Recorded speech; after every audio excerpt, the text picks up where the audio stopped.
கொடுத்த பணத்தை திருப்பி கேட்டதால் தமிழக கேரள எல்லையில் பெண் ஒருவர் குழி தோண்டி புதைக்கப்பட்ட சம்பவம் அதிர்ச்சியை ஏற்படுத்தியுள்ளது.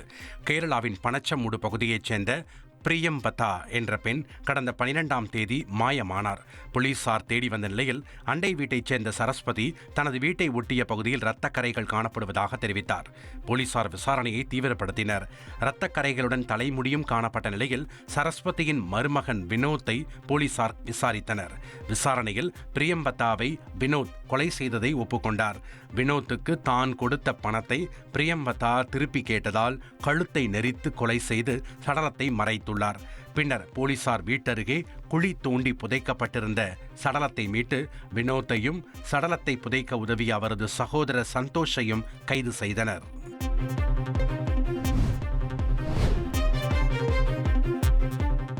கேரள மாநிலம் இடுக்கி அருகே காட்டு யானை தாக்கி பெண் உயிரிழந்ததாக கூறப்பட்ட நிலையில் பிரேத பரிசோதனை அறிக்கையில் கொலை என்பது தெரிய வந்துள்ளது. பீருமேடு அருகே உள்ள வனப்பகுதிக்கு சென்றபோது காட்டு யானை தாக்கி சீதா உயிரிழந்ததாக அவரது கணவர் பிஜு தெரிவித்திருந்தார். ஆனால் பிரேத பரிசோதனையில் யானை தாக்கவில்லை, கொலை என உறுதி செய்யப்பட்டுள்ளதால் போலீசார் பிஜுவை சந்தேகத்தின் பேரில் விசாரித்து வருகின்றனர்.